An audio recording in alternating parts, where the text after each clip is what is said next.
So this is just a basic intro to how to use GoAnimate, just in case you get stuck. So obviously we'll go to the website, GoAnimate.com. Just zooming in there in case you're not familiar with this. There you go, GoAnimate.com. And once you've signed in, there'll be a link up here. I've already signed in because I figure you know how to do that. But there'll be a link up here that says log in. You'll need to sign up first, which is free, with an email address and password. And then once you've logged in, it'll look like this, and you can click on make a video. Now there are pay versions of this, so there are some elements of the site you can't access without paying, but you can still do a fair bit without it. So you'll see these ones here, it says business exclusive. If you just hold your mouse over it without clicking, that little blue bar there, green bar, says subscribe. So you can't use these themes because you have to pay for those ones. But most of these, if it doesn't say that, if it doesn't have that blue bar that comes up, it means you can use them. Okay, so I'm going to use Comedy World, this one. So I'm just going to click on make a video.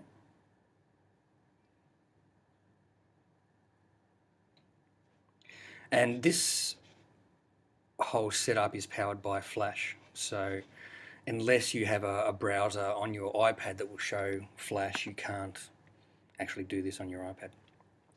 But Puffin, if you do want to do it on your iPad, Puffin is a good app that will allow you to play Flash content on iPad. It's just a little bit slower is all. So this is just finishing uploading some stuff because it's about to load a whole heap of backgrounds and templates and stuff over here. Now you can start with a tutorial, but we're not going to. So you've got all your backgrounds here, and you've got heaps. You can see the bar there. If you scroll down, there's quite a lot.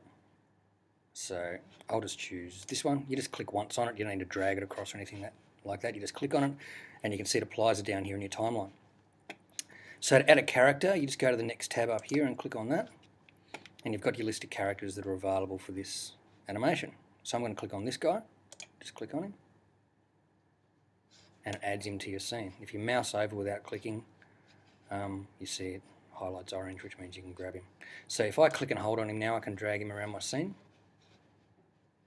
I can place him. I might put him on the footpath over here. And if I decide he's too big, if I just click once on him, which I have, I get this green bar around him. So I can just go to one of those corner handles, click and hold, and drag down. Or drag up, obviously, if you want to make it bigger. So I'm just going to get him a little bit smaller. And there he is. So if I want this little scene to be a bit longer, I can just move my mouse over here. You can see I get those left and right arrows. Click and hold, drag to the right. And you can see just up above it brings up a little floating blue window telling me how long it is now. So the duration is there, 3.5 seconds. Okay. It's important to realise also that on the free version you can only make 30-second videos at a time. So if you want to make a longer one, you can just copy the last frame of one and then add it to the start of a new one. But for single use it is pretty cheap. It's about $50–60 a year, which is pretty good because it's a pretty good program. So to apply an action to this guy, you can see once I've clicked on him over here, we've now got our character settings window that's popped up, and we've got all these options. So if you hold your mouse over them without clicking, the little floating window comes up and tells you what they are. So if I want him to dance, I just click on dance, and he rocks out. Now what you can also do is apply different emotions to that as well, to the actions. So if we don't want him to dance dancing happily, you can go down here where it says auto and click on that, and we've got different emotions we can do as well. So we can get him, if we click on that, to dance angrily. There he goes, he's furious. And you can only add one action to a clip. You can't then like set a stop point for this action and then add another one. You just have to click here and add a whole new scene. So when you click on plus there, it basically just duplicates it. So if you want him to dance and then walk off, that has to be two separate little scenes here. Yeah, so you can only have one character action per little block here. Okay, so I'm just going to click on him now. I want him to stop dancing. And then I'm just going to get him to run away. So I'll click on run, and you can see there, he starts running. I'll change his emotion so he's happy. There he is, he's happy now. And then you just grab this little ghost image and drag it to where you want him to run to. So I'm going to get him to run off screen. So that means that he'll start running here, and he'll run off there, and he will essentially take the duration of however long your clip is. Most animations sort of last for the length of the clip. And that's what will happen. If you want to check out how that'll look, you just go up here to preview. Click on preview, brings up a little pop-up.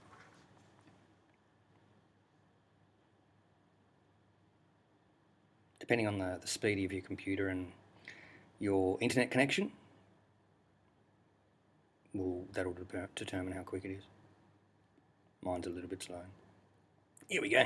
So he's dancing angrily and then runs off happily. There he goes. Done.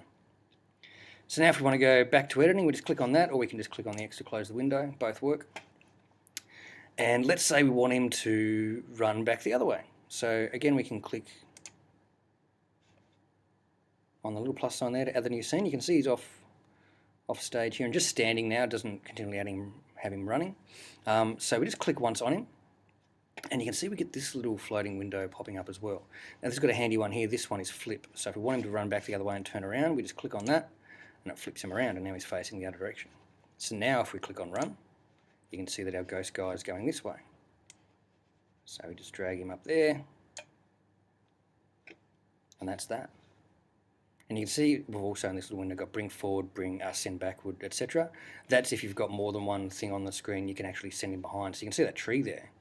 I could actually click on him and go send backward, click on it again, click on it a few times because there's multiple layers to this, and eventually, hopefully, you should go behind the tree. Let's preview it and check it out.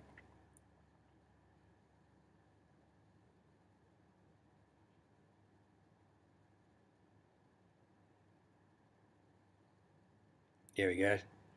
So he's behind the tree and the house. It looks a bit weird, he's lost his head, but that's just something to think about if you do have different items on the screen, or you've got different characters that you want to walk behind each other and things like that.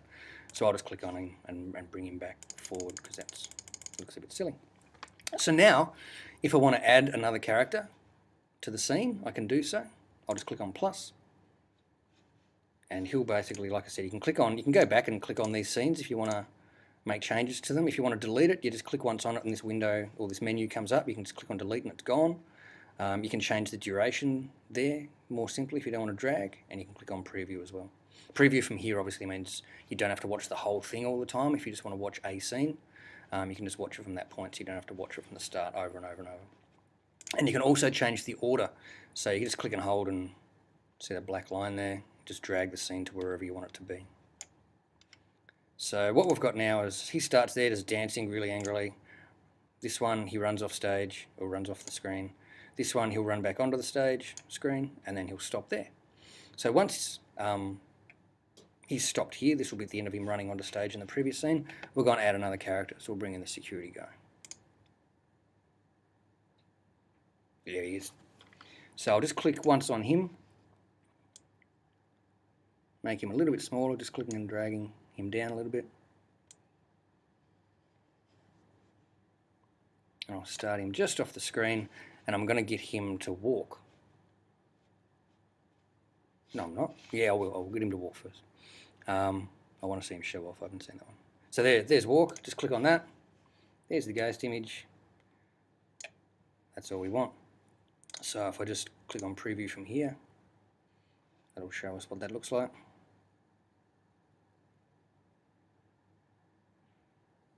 Good. Back to editing. And now I'm going to add another one because we want to add another action once he's walked on stage. Just clicking on the plus sign. Click on my guy. I'm going to get him to show off because I want to see how that looks. Nice. Tough.